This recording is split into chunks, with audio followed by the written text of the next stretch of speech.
શું તમે ક્યારે માત્ર 30 સેકન્ડમાં સામાન્ય સભા પૂરી થઈ જતી જોઈ છે? મહેસાણા મહાનગરપાલિકામાં એવું જ બન્યું છે અને પછી મચ્યો જોરદાર હોબાળો. મહેસાણા મહાનગરપાલિકાની સામાન્ય સભા માત્ર 30 સેકન્ડમાં જ પૂરી થઈ ગઈ હોવાનો કોંગ્રેસનો આરોપ છે. કોંગ્રેસના કોર્પોરેટરનો દાવો છે કે તેઓ આઉટસોર્સ કર્મચારી હાર્દિક મોદી સામેના ગંભીર મુદ્દા અને ગેરરીતિ અંગે પ્રશ્ન પૂછવા માંગતા હતા, પરંતુ સભા પૂરી કરી દેવામાં આવી અને માઇક પણ બંધ કરી દેવામાં આવ્યો હોવાનો કોંગ્રેસને લગાવ્યો આરોપ. વિપક્ષના નેતાઓનું કહેવું છે કે આવી સામાન્ય સભા મેં જીવનમાં પહેલીવાર જોઈ છે. અમે પ્રશ્નો ન પૂછીએ એટલા માટે જ આ સભા પૂરી કરી દેવામાં આવી છે. આ સમગ્ર મામલે કોંગ્રેસે ભાજપ પર પ્રશ્નોથી ભાગવાનો આરોપ લગાવ્યો છે. જોકે આ આરોપો અંગે ભાજપનો પક્ષ સામે આવવાનો બાકી છે. આ 30 સેકન્ડની સભા વિશે તમારું શું કહેવું છે? કોમેન્ટમાં જરૂર જણાવો. આ સભાને શું કહી શકાય? આ સભા ભારતીય જનતા પાર્ટીના ભ્રષ્ટાચારી સભ્યોની, મેયરની તેમજ એમની નાકામી કહી શકાય કે એમને શહેરના વિકાસની અંદર કે વિકાસના કામોની અંદર કોઈ પણ જાતનો રસ નથી. ફક્ત ભ્રષ્ટાચાર કરવામાં એમને રસ છે અને એમને ભ્રષ્ટાચાર ઉજાગર ભૂતકાળમાં બી કર્યો છે અને આજે પણ કરવાના હતા. એટલે અરે મેયર શ્રી તેમજ એમની ટીમ તેમજ અધિકારીઓ અહીંયાથી ભાગી ગયા છે. કયો ભ્રષ્ટાચાર તમે ઉજાગર કરવા? અમે ભ્રષ્ટાચાર, ઘણા બધા ભ્રષ્ટાચાર થયેલા છે કે મહેસાણાની અંદર TP4 ની અંદર જે ગેરકાયદેસર રીતે અંદર ત્યાં આગળ દબાણ કરવામાં આવેલા છે એ વિશે ભૂતકાળમાં બી અમે એક પત્ર લખેલ છે. તેમજ આજની સભામાં કોર્પોરેશનની કલમ 44 અન્વયે અમે પ્રશ્ન પણ પૂછેલો છે 27/7/2026. એ આ પ્રશ્નોના જવાબો ન આપવા પડે, કારણ કે ભાડું કયો કર્મચારી ઉઘરાવે છે કે કયો અધિકારી કે કયો ભાજપનો પદાધિકારી ઉઘરાવે છે એ ઉજાગર ન થાય એના માટે મહેસાણા મહાનગરપાલિકાનો શોભાસણ કુકસ રોડ ઉપર TP4 માં પ્લોટ આવેલો છે.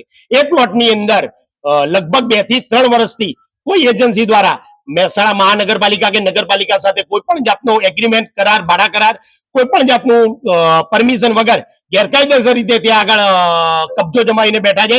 એનું માલ મટીરિયલ, રેતી, સિમેન્ટ, કપચી, પાઇપો એ રીતે એનો ઉપયોગ કરે છે, એટલે કે કોમર્શિયલ ઉપયોગ કરે છે.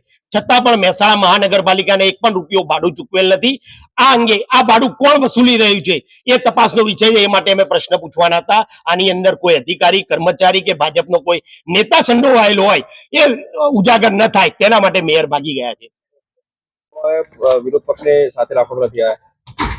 વિરોધ પક્ષની ભૂમિકામાં વિરોધ પક્ષને સાથે કદી રાખતા નથી. ભારતીય જનતા પાર્ટીનું આ શાસન ભ્રષ્ટાચારથી ભરેલું આ શાસન, જેમાં વિરોધ પક્ષની વાત ના કરી પણ પ્રજાજનોના જે પ્રશ્નો હતા, રોડ, લાઇટ, ગટર, વરસાદી પાણીના નિકાલની, એ પ્રશ્નો માટે ચર્ચા કરવાની હતી. આટલી મોટી બહુમતી હોવા છતાં મેયર અને એમના સભ્યો જો આ મંચ અને આ નગરપાલિકાનું બોર્ડ છોડીને ભાગી જતા હોય તો આ નામોશી છે. આવનાર દિવસોમાં પ્રજા એમના જોડે જવાબ માંગશે કે ભાઈ અમે ટેક્સ વેરો ભરીએ છીએ, તમે બોર્ડમાં જે પ્રજાના પ્રશ્નો છે એના માટે કેમ ચર્ચા નથી કરતા?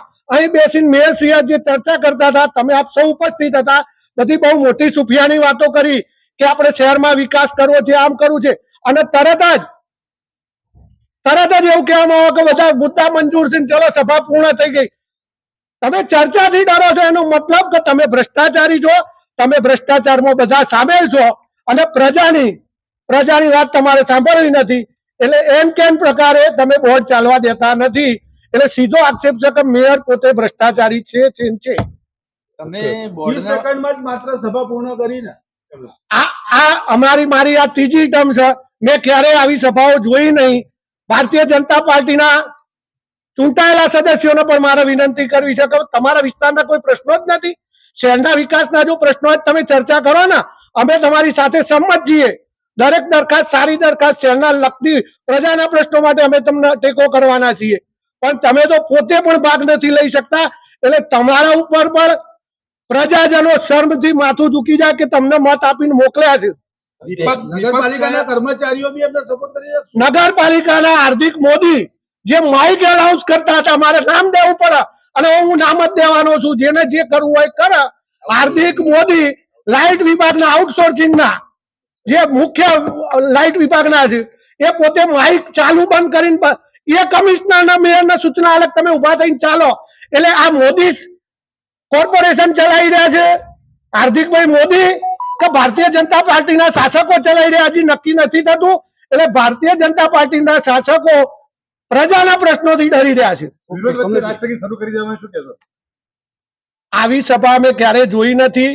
સભા પૂર્ણ થાય તાર જ રાષ્ટ્રગીતની શરૂઆત થાય અને બધા એમાં ભાગ લે. આજે એમને નવો ચીલો ચિતર્યો છે. આવનાર સમયમાં અમે આ નવો ચીલો કેટલો સારી રીતે અમે ચિતરીશું એ મેયર અને ભારતીય જનતા પાર્ટીના સદસ્યો જાણી લે. આપણા